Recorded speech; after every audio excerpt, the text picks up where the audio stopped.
कभी सोचा है ये अमेजिंग ऐप्स, वेबसाइट्स, सॉफ्टवेयर्स ये बनते कैसे हैं? It's a magic of software developer. और अगर आप ये वीडियो देख रहे हो, ज़्यादा चांस है कि आपने भी इस फील्ड में आने का सोचा होगा, बट शुरू कहाँ से करें? काफ़ी ओवरवेलमिंग लगता है ना? वेल, आप बिल्कुल सही जगह पे हो। इस वीडियो में हम आपको देंगे आपका complete road map, a step by step guide to become a successful software developer even if you are starting from absolute zero. यदि आप एकदम जीरो से भी स्टार्ट करो फिर भी आप एक सक्सेसफुल सॉफ्टवेयर डेवलपर बन पाओगे। तो चलिए शुरू करते हैं। शुरू करने से पहले वीडियो को लाइक करके चैनल को सब्सक्राइब कर लीजिए।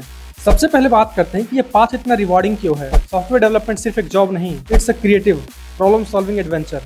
आप चीज़ें बिल्ड कर सकते हो, इनोवेट कर सकते हो और अपने आइडियाज़ को रियलिटी में बदलते देख सकते हो। It offers incredible career growth, high salaries और इसके साथ ही अमेजिंग फैसिलिटीज़। ये एक ऐसी फील्ड है जो कंसिस्टेंटली इवॉल्व हो रही है। इसका मतलब है कि आप हमेशा सीखते रहेंगे और चैलेंज्ड रहेंगे। लेकिन यदि आप एक सॉफ्टवेयर डेवलपर बनना चाह रहे हो तो आपके पास एक सर्टेन माइंडसेट होना बहुत ज़रूरी है। इसमें आपको चाहिए क्यूरियोसिटी, परसिस्टेंस और कंटिन्यूअस लर्निंग का शौक।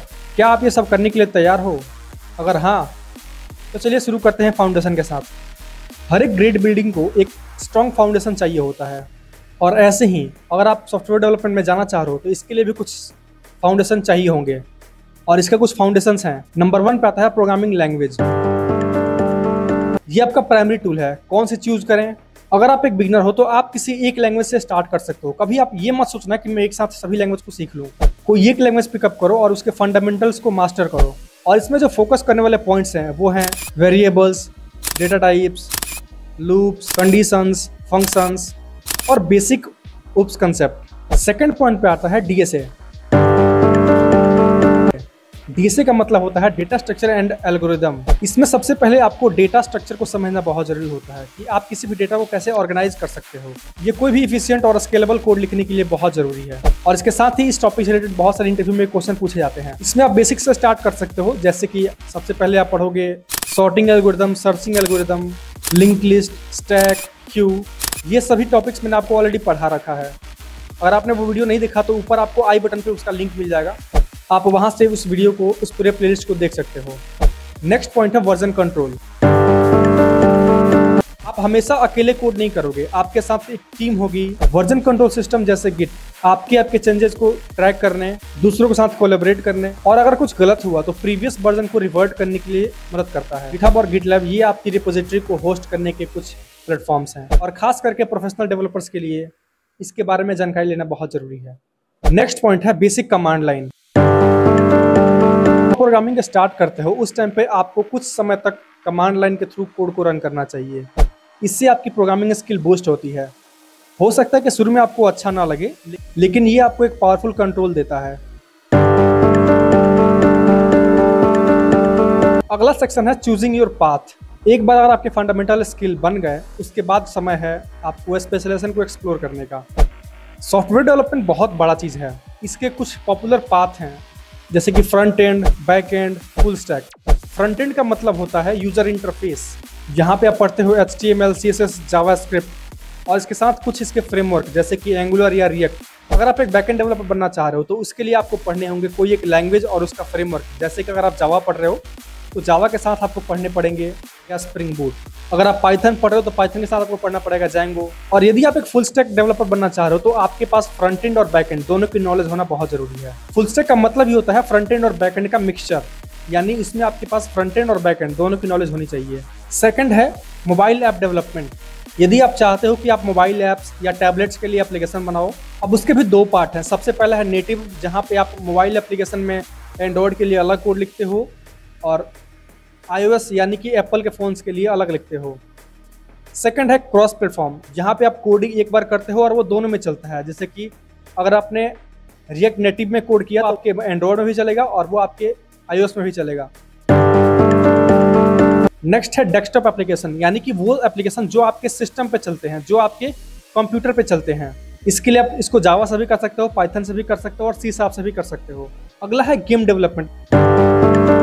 अगर आप चाहते हो कि आपके पास आपके खुद की गेम हो, अगर आप चाहते हो खुद की वीडियो गेम डेवलप करना, उसके लिए आपको सीखना पड़ेगा C या C++। इसके थ्रू आप मोबाइल ऐप में वीडियो गेम्स डेवलप कर सकते हो। अगला है डेटा साइंस या मशीन लर्निंग। इसमें आप लार्ज डेटा पे काम करते हो और प्रिडिक्टिव मॉडल बनाते हो।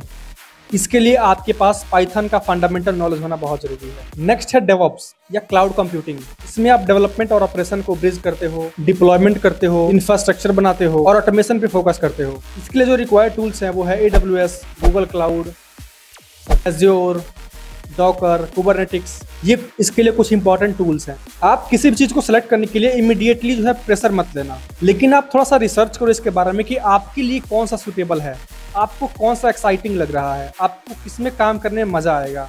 ऐसा भी हो सकता है कि आपका जो पहला रोल हो वो आपका आखिरी रोल नहीं हो। आपने स्टार्ट किसी एक रोल से किया और अपने आप को ऑपरेट करने के बाद आप किसी दूसरे स्किल पे एंड कर रहे हो। आपने पहली कंपनी में दूसरे स्किल पे काम किया और दूसरी कंपनी में जाते आपने अपनी स्किल को अपग्रेड कर लिया और आप दूसरे टेक्नोलॉजी पे काम करना शुरू कर दिए। तो इसमें आपको मिलती है कंटिन्यूअस लर्निंग, जिसमें आप हमेशा सीखते रहते हो। अब आपको ये पता है कि क्या सीखना है। अब मैं आपको ये बताता हूँ कि एक्चुअली सीखना कैसे है। इसके लिए बहुत सारे प्लेटफॉर्म्स हैं, जैसे कि कोर्सेरा, वहां से आप इसके लिए कोर्स कर सकते हो। यूट्यूब पे आपको बहुत सारे मटेरियल मिल जाएंगे, वहां से आप कर सकते हो। जैसे कि अगर आप जावा सीखना चाह रहे हो तो ऊपर आपको आई बटन पे एक लिंक मिलेगा, वहां पे हमने जावा बेसिक से एडवांस तक सिखा रखी है। आप वो पूरा प्लेस देख सकते हो और अपने फंडामेंटल को मजबूत कर सकते हो। लेकिन यदि आप कुछ फंडामेंटल स्किल सीख रहे हो तो उस पर आपको प्रैक्टिकल करना बहुत जरूरी है। इसमें आपको ऑफिशियल डॉक्यूमेंटेशन को ज़्यादातर फोकस करना चाहिए। जैसे कि जावा अगर आपको पढ़नी है तो जो जावा के डॉक्यूमेंटेशन है वो आपको ज़्यादातर पढ़ने चाहिए। किसी भी लैंग्वेज की ऑफिशियल डॉक्यूमेंटेशन ये आपका बेस्ट फ्रेंड है डिटेल इन्फॉर्मेशन के लिए। इसमें सिर्फ पढ़ना और देखना नहीं है, आपको कोड लिखना भी होगा और इसके साथ ही आपको हमेशा छोटे छोटे प्रोजेक्ट बनाने बहुत जरूरी होते हैं। इससे आपकी फंडामेंटल जो है वो रिवाइज होती रहती है। ये शायद सबसे इंपॉर्टेंट पार्ट है। एम्प्लॉयर देखना चाहते हैं कि आप क्या बना सकते हो। छोटे से शुरुआत करो, एक टू डू लिस्ट बनाओ, एक सिंपल सा कैलकुलेटर बनाओ, फिर बड़े बड़े कॉम्प्लेक्स प्रोजेक्ट पे जाओ जो कि रियल प्रॉब्लम को सॉल्व करते हैं। और जो भी प्रोजेक्ट आप बना रहे हो उसको गिटहब पे जरूर डालो। उससे क्या होती है कि आप एम्प्लॉयर को दिखा सकते हो कि मैंने इस प्रोजेक्ट पे काम किया है और मैंने ये प्रोजेक्ट बनाया है। अगर आप एक बिगिनर हो तो आप अपना एक पोर्टफोलियो बना लो, एक सिंपल सा किसी भी ई-कॉमर्स का क्लोन बना लो। इससे क्या हो कि आपकी स्किल जो है अपग्रेड भी होंगी और आप एम्प्लॉयर को दिखा भी पाओगे कि मैंने इसी चीज़ पे काम किया है, मुझे ये चीज़ें आती हैं। इसके साथ ही आप कम्युनिटी को ज्वाइन करो, जो कोडर्स के कम्युनिटी होते हैं आप उसको ज्वाइन करो। जैसे हमारे पास भी एक कोडर्स कम्युनिटी है, अगर आप उसको ज्वाइन करना चाहते हो तो नीचे उसका डिस्क्रिप्शन बॉक्स में आपको एक लिंक मिल जाएगा, आप वहाँ से उसको ज्वाइन कर सकते हो। इसमें मैं आपको प्रोवाइड करता हूँ इंटरव्यू क्वेश्चंस, जिससे आपकी प्रैक्टिस हो सकती है, जिससे आप अपने आप को प्रिपेयर कर सकते हो इंटरव्यूज के लिए। अब आपके पास कुछ अमेजिंग स्किल्स आ चुके हैं और आपने कुछ प्रोजेक्ट बना लिया है, तो उसको अब जॉब में कैसे कन्वर्ट करें और आपको जॉब कैसे मिलेगी। आपका जो गिटहब का प्रोफाइल है वो एक नीट एंड क्लीन होना चाहिए, आपकी CV नीट एंड क्लीन होनी चाहिए।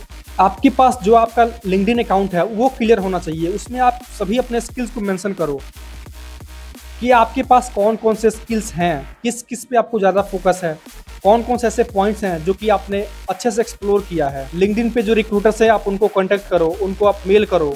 जब भी आप कोई इंटरव्यू दे रहे हो तो आप उस इंटरव्यू से सीखो। आप कोशिश करो कि आप कुछ मॉक इंटरव्यूज दो। अगर आप मेरे साथ मॉक इंटरव्यू देना चाहो तो आपको नीचे एक फॉर्म मिलेगा, गूगल फॉर्म, आप उस फॉर्म को फिल कर देना। उसके बाद मैं आपसे 1-to-1 बात करके और आपके साथ एक मॉक इंटरव्यू शेड्यूल कर लूंगा। बधाई हो, अब आपको आपकी पहली रोल मिल चुकी है। लेकिन जर्नी यहीं खत्म नहीं हुई। सॉफ्टवेयर डेवलपमेंट एक ऐसा फील्ड है जहाँ पे कंटिन्यूअस चेंजेस होते रहते हैं। हमेशा कुछ ना कुछ सीखते रहो, ओपन सोर्स जो कोड है उनमें कोलैबोरेट करो और अपने आप को हमेशा अपग्रेड करते रहो। कभी ये मत सोचना कि आज मैंने जितना सीख लिया ये सफिशिएंट है। सॉफ्टवेयर डेवलपमेंट में सफिशिएंट कुछ भी नहीं होता। जिस दिन आपने सीखना बंद कर दिया उस दिन आप ये जरूर सोचना कि आपके साथ जो लोग कंपटीशन में खड़े थे वो आपसे आगे निकल चुके हैं, आप उनसे बहुत पीछे आ चुके हो। इसलिए डेली कुछ ना कुछ नया जरूर सीखना। ये था आपका एक comprehensive road map to become a software developer. ये थोड़ा चैलेंजिंग है लेकिन बहुत ज़्यादा एक्साइटिंग भी है। इसमें आपको मिलते हैं बढ़िया सैलरी, बढ़िया फैसिलिटीज़। अगर आपको यह रोड मैप हेल्पफुल लगा तो लाइक का बटन जरूर हिट करें और उनके साथ जरूर शेयर करें जिसको इसकी ज़रूरत है। और ऐसे ही कुछ ना कुछ हमेशा सीखने के लिए सब्सक्राइब जरूर करें। आप अपनी डेवलपमेंट जर्नी में किस स्टेप पे हो आप हमें कमेंट में जरूर बताना। मैं आपसे मिलूंगा नेक्स्ट वीडियो में, तब तक के लिए जय हिंद।